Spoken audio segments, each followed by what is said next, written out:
Hi, I'm Justin. For those of you who like my work, please subscribe and share. And also, you can go to my Patreon and give me support. Right now, I'm going to talk about racism. All kinds of racism and discrimination are wrong, including anti white, anti Semitic or anti Jewish, and anti Asian discrimination. That means you cannot give out racial preferences. Per Title VI, in any federally funded program, you cannot discriminate on the basis of race, religion, or nationality. And Title VII outlaws discrimination on the basis of race and sex in employment. Plus, states often have different additional laws concerning racial discrimination. It's wrong and illegal. So, if you have programs where someone has to be black or Hispanic, for example, to get certain scholarships or to get certain awards or to get certain help, that right there is discrimination. And it's really harmful because it's not giving something to the most talented person, and it's not helping the most needy person either, like their charities or. I have no problem if universities want to say let in 15% of poor people. But if you let in people just because of their race, it becomes a very different thing. And it becomes something which is blatantly unfair. Like, there are poor and starving white people. So, let's say if someone comes from a very poor family and the university wants to let in, let's say, 15% of people from very poor families, that should be open. Opportunity should be open to very poor people, regardless of what race they're from. We're all American, and if we believe in a country of liberty and freedom for all, you don't treat someone better or worse because of their race. Their race is a characteristic which they can't change, nor can they change the history of the world. So, for example, yes, European nations centuries ago created colonialism, but we can't go back in a time machine and change history. We shouldn't punish people who are white because of what happened in the past. That is wrong. It is something punishing someone alive now for what people did 300 years ago that they can't control and they can't stop and they can't end is really pretty evil. Similarly, okay, China and Japan were colonized, and Asians obviously didn't go through, I mean, what something like Jim Crow in the South. I mean, you had different atrocities in Asia. I know the Japanese had massacres during World War II with China, but still, there's a different historical context, but you shouldn't punish Asians for what happened in the South with black people.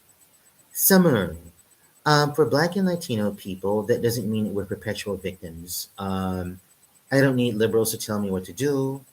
I'd really like to make a lot of money one day, but I don't want like to have to live in public housing or anything like that. That's horrible. I do believe in hard work. I actually did have good grades in school.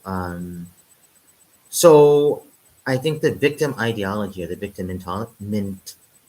mentality is something that I'm going to speak out against. It's wrong, and it's really damaging to the nation because if you take someone who refuses to let go of their pain, um, nothing you can do will satisfy them. So certain people who are asking for reparations, if you gave them $1 million, they would want another $1 million and another $1 million because the issue is not really about the money. They have a lot of pain in them that they are not really letting go. And nothing you do can change the pain. Because one reason why people are living with this pain is really and truly colonialism and slavery were centuries ago. Even Jim Crow was decades ago. Under a certain age, you never saw that. And well, nobody saw colonialism and slavery. But under a certain age, you didn't see Jim Crow. There are people who, for ideological purposes, want to trap everyone in the past and have us all beholden to what happened in the past. But I'm not living in the past. I'm, dealing with present problems and present situations. And I think any thinking person would like to live in the present and deal with present situations and present problems. We can let the past go. And while we can appreciate that, yes, those people who got conquered or massacred didn't have a good time, to say the least of it, we don't have to carry on the burden of their pain. Like, there's no reason for me to feel guilty about what happened to Native Americans. Um, I can empathize that the people at that time were probably scared and frightened as they were being killed, but on a daily basis, that has nothing to do with me. On a daily basis, the African slave trade has nothing to do with me. I didn't go through those things personally. I was born in New York City, totally American. Right now I'm in Europe, but what happened centuries ago doesn't define me. I'm someone who's living my life today, and I think that everyone today, nobody should feel that they're held um, hostage to the past. If you're a white person, whatever white people did 250 years ago, or even 80 years ago, not only are you not responsible for it, you can't change. We can all live the best life we can in the present. We can all strive to do good things in the present or just be our best selves. But one thing that nobody should do is nobody should harp on the past, leave the past behind. And really and truly, people say, we can't forget history. Yes, we can forget history. Most days. My first degree is in history, actually, and my second degree is a master's in English education. But I would say, yes, we can forget history. And as time goes by, we will forget history. The generation of Americans that went through the civil rights movement, when they die, a lot of history will be forgotten right there, and future generations will not have that trauma. Just like if you go to Europe today, the average person in Europe doesn't talk about World War II that much. World War II that ended in 45, and despite the devastation and trauma that caused at Europe at the time, as the generations have gone on in Europe, they are forgetting it. And Americans will basically eventually forget the civil rights era or the Jim Crow era too, as those people die off. So no matter how much social justice people right now have tried to cause drama with that, these things will be forgotten. And right now there's a huge backlash against social justice people as people have basically said, we've had enough. We've had enough of this crap. We've had. Take it somewhere else. We're done. So yeah, so because we're done, any kind of discrimination is wrong. Blaming people, like I said, anti-white racism is still racism. It's unacceptable. Anti-Jewish or anti-Semitic racism. You cannot blame people for what you think Israel has done.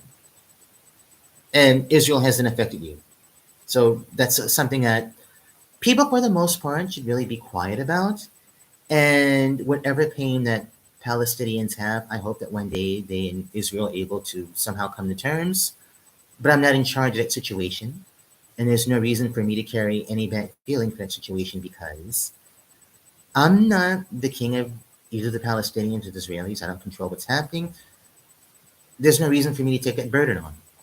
And not just me, there's no reason for anyone who doesn't have a horse in that race really to take the burden on. We can all wish that one day they can come to terms, but if we don't have a horse in that race, it's something we should stay out of. And anti-Asian discrimination, blaming them because a lot of Asians get into top universities, that's just really horrible. People who work hard should be rewarded for their hard work. And there's no reason to hate. And the people who hate, they say they hate certain things, but they end up becoming what they hate. And they're just basically foaming at the mouth. They look like demons and sound like demons. I mean, you're basically being taken over by something demonic. Let all the hate go. And it's all about peace and love. Do not hate somebody because of their race. And that includes no anti-white racism and no anti-Semitism. Racial hatred in any form is unacceptable. Goodbye.